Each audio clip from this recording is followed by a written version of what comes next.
Alright, in this video I'm going to show you exactly how I'm able to run over 20 pages without posting and creating any content myself. My name is Gosseling and I run some of the biggest faceless brands on social media.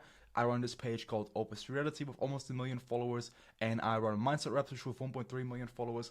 I have 20 pages in total right now with around 12 million followers combined, and I've been doing Instagram for like the last 3 years basically. And I make these videos just with the purpose of educating you guys to spread awareness and also find people to work with or eventually hire. Now, without wasting more time, let's get into it. This video is not gonna have any fleshy edits. It's gonna be an uncut video, so just pay attention because I'm literally gonna give it all away. Alright, so first I want to start with basically showing you my team structure, because if I'm able to run 20 pages, obviously I need people for it because we're posting about 100 pieces of content every single day. So it's sort of like a pyramid, and I walk you through basically the hires that I needed to do and able to pull this off so that I'm not directly involved myself. So at the top of the pyramid, I've got myself obviously. So I only speak with page managers at the moment. So basically what page managers do is they're just the ones managing all my pages, as it said in the name, right? So they take care of doing all the posting, managing the page, responding to media buyers, wanting to buy advertising. They post ads, all that kind of stuff, right? So they're just running the page. They're not actively editing videos, but they're just doing all the posting. Because if you have to post over like 20 pages, it literally takes up hours a day. So I don't want to do that, and you can outsource it relatively cheap. Now, the page managers, they're responsible for managing the editors so that we have content to put out, that they're on time, and that we're just basically growing consistently, right? So each page manager has 2 editors assigned to him, basically. So they just manage the editors, and the editors, they're responsible for the content creation, of course. So every editor has 5 pages assigned to them, and those pages are all in a similar niche. So for example, editor number 1, he manages page number 1 to 5, which are all motivational pages, so he can make videos in the same style. Editor 2 does the business pages, editor 3 does the philosophy pages that I have, and editor 4 does the diverse pages that I have. So that way it's like a bunch of random content, but they're super simple to make. So as you can see, like all the editors that I have, they all have their own category, so they don't have to post like different types of content, so they can just focus on one thing and become really good at it. So it's just easier to scale. The page managers, all they do is just make sure the editors do the work. They send content to the editors to create, so I'm also not involved in that. And that's basically how it works. So I have a super small team. It's literally 6 people, 4 editors, 2 page managers, and that's it. Like, you don't need 20 different editors, a separate editor for each page, and also a separate account manager. Like, this is all you're gonna need basically when it comes to doing the first hire. Also, if you don't have more than 5 pages, you don't need a page manager. Just do it yourself, because it then takes like maximum 30 to 60 minutes a day. But as I said, if you get to the point where you have 10, 20, 50 pages, you definitely need people to do the posting for you, because you don't gain anything from it, right? Like, someone else can do it as well. Now, when it comes to the payment structures for my team, you can see for page managers, I pay them $500 a month because their job is just super simple. Anyone can do it. They just take care of finding content through my frameworks. They post the content when the editors finished it, and they do all the ads on the page. And that's basically it. Like, it's basically just the same work over and over again. Now, what's really important when you hire page managers is that you hire someone you really, really trust, because they need access to your page. You're gonna have to give them the login details, so don't hire someone that you don't know or just met like a week ago. I'm a big fan of just hiring people that are like old clients of mine that I've known for over a year, or you can hire friends or family, just people in general that you trust, because you're gonna give away your login details, so they can technically do whatever they want with it, right? So don't take any risk with that. Now, for the editors, I have 3 tiers when it comes to paying editors, because not all content is the same. So I have 3 different tiers. So tier 1 is up to $100 a month that I pay, which is simple repost content. So I'll just show an example. For example, Wealth does this all the time as well. It's just simple content where you have a viral clip and you just add your logo and a caption over here. Like, I pay like $1 to $2 for a video like this. Like, it's super simple to make. It takes like 2 minutes. So don't pay more than $100 for that. Then tier number 2 is simple branded content. So I'll show a page that I have. It's called Wi-Fi Hustlers. It's a business page. So you can see that over here, the content is a bit more like, you know, branded. You can clearly see like brand colors, and the reels, in my opinion, look a bit cleaner. We have like custom subtitles and all of that. So for those kind of videos, I pay up to $250 a month. And then tier number 3 is $300 a month or more, which is highly advanced content. So then you can think of stuff that I'm posting over here. As you can see, like this takes time to create, right? So I recommend to only hire like tier 3 editors when you have a big page already. And that if you spend money, you're obviously going to make it back. Like, don't spend $500 a month on an editor if your page is not making any money yet. Then just start out with like a tier 1 or tier 2 editor to just simply grow the page and go from there.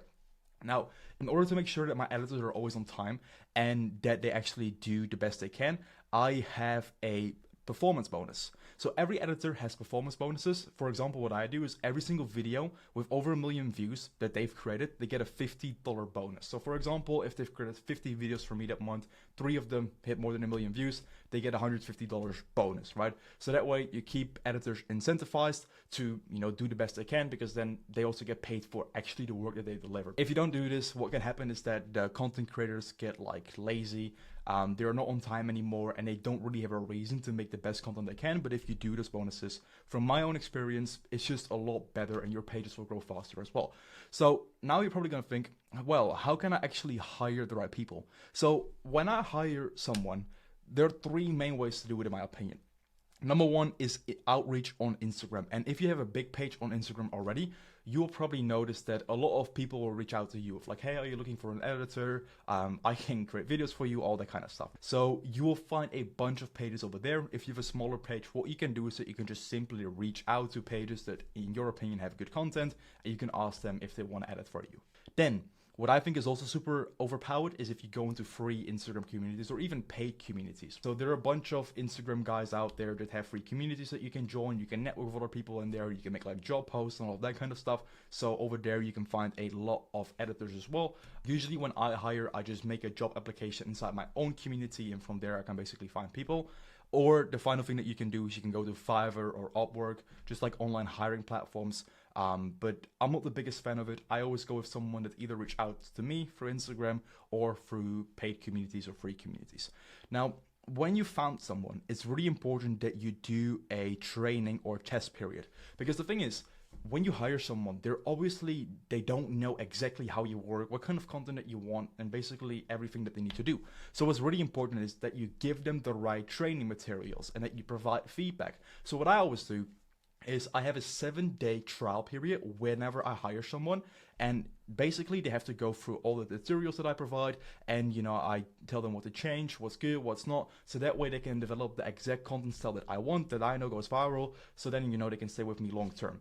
So it's really important that you give them like step-by-step editing tutorials on how you want your content to be done, and then of course you tell them what to do, because if you don't do that, like, editors don't know exactly what you want, like they can't read your mind. So it's really important that you give them the right tasks to do. Like, it's basically the same with any job in the world, right? Like if your boss doesn't tell you what to do, you're going to get confused, and definitely you're not going to do a good job. So this is really, really important that you do this whenever you hire someone, and just make sure that you give them like 7 days max. Because if they're not able to recreate your content style within 7 days, they probably don't have the skill set to adapt fast and become like a future key player for your Instagram business. All right, so I do have some important notes when it comes to hiring and of course scaling your Instagram business.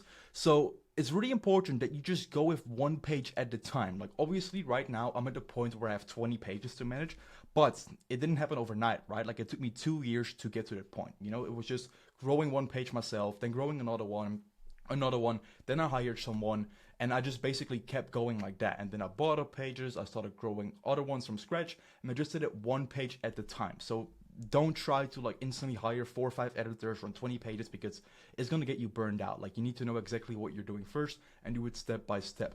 Then also, this is really, really important in my opinion. And this is where a lot of people basically make a lot of mistakes, which is basically slowing them down and preventing them from actually succeeding. You gotta learn how to grow a following yourself before you start outsourcing, because you can't manage people if you've never done it yourself. It makes sense, right? If you've never created any content or done any research or whatever, and you have no understanding of how social media works and how you can actually go viral and build a following, hiring an editor is not going to solve the problem, because you're just relying on someone else to do it for you. If you're lucky, your page is going to grow, but most likely not. So it's really important that you first try it yourself, you're developing your skill set, and that you're actually able to grow a following. And then when you did it, you can hire someone to do it for you, so you can free up your time to start other pages or do other stuff, right?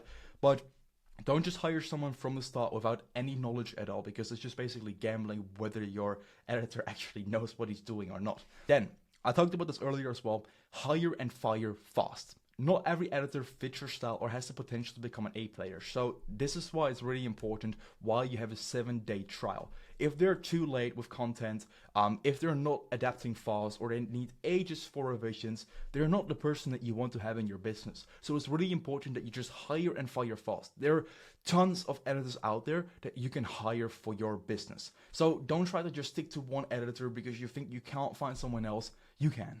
So hire and fire fast. And, if they're able to do exactly what you want in 7 days, perfect. Keep training them, keep rewarding them with incentives. And then you have someone that you can work with for years. And then finally, hire from second and third world countries. Now, first of all, obviously they're cheaper. For example, if you want to hire someone from US or Europe, usually they charge like 3-4 times more than people from Asia, Southeast Asia, or from Africa or South America. So I think it's just the best. Like from my own experience, just people from those countries are the best to work with. They've gotten me the best results, and they're the cheapest, of course. Now, I'm not saying the cheapest is always the best option, but when it comes to editing, in my opinion, it is, because it's also very easy to incentivize people from second and third world countries with bonuses. Because, as I mentioned earlier, I pay people a $50 bonus if they get a video with over 1 million views. And for someone in the US or Europe, $50 is nothing. It's lunch these days, right? But for people from second or third world countries, it's actually a lot of money. So that's why hiring cheaper works when it comes to editing, because it's just easier to incentivize them. And if they do a really good job, they can make a couple $100 extra in bonuses. And for those people, it's a lot of money. So then, you get good results, you pay them a lot of money, so everyone wins in the end. But yeah, this is basically everything when it comes to hiring. So my team is very lean. We've got 6 people in total to basically put out 100 pieces of content every single day. When it comes to the payment structure, page managers, obviously it's not $500 for everyone, but that's like kind of the range that you want to look for. Editors have multiple tiers. When you want to hire people, use Instagram DMs, Instagram communities, Fiverr, Upwork, etc. Train them, give them a test period of 7 days, give them the right resources, and that's basically it. Now, if this video was valuable, make sure to leave a like, subscribe, and then, yeah, I'll see you in the next video.